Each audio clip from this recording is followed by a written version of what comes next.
Tady vidíte znaky pečeti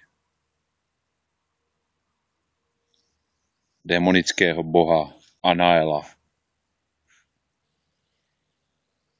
Charakteristický kruh, který se vyznačuje určitými znaky, je dobrý doplnit barevně podle podaného rituálu.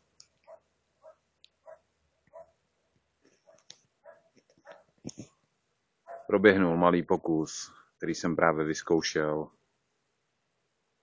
Takže chci to takhle jako dát jako první malej, jenom takovej. Uvidíme, jak to pojede vlastně, jak to bude. Ale chystám se určitě na úplnou evokaci Mephista podle těchto starých rituálů, takže budu dál informovat. Zatím proběhnul první opravdu střídmý pokus, takže uvidíme. Budu dál informovat, ale pravá evokace, kdyby někdo měl zájem, tak se může připojit na tuhletu stránku. Jinak další zajímavou věcí by mělo být Velhartice, prozkoumání Velhartického hřbitova a možná i Noutonického.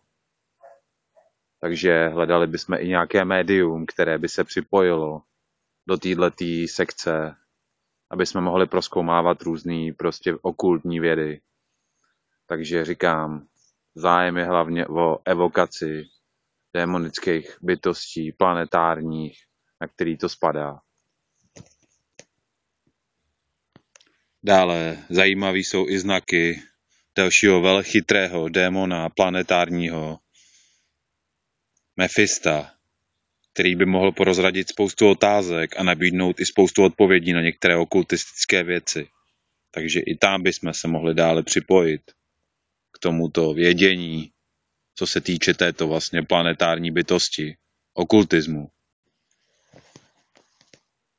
Takže chtěl bych to uzavřít prvním vlastně pokusem malým a jinak chystal bych určitě větší pokus, co se týče tady toho. Je to furt pracovní video, zatím není nic oficiálního.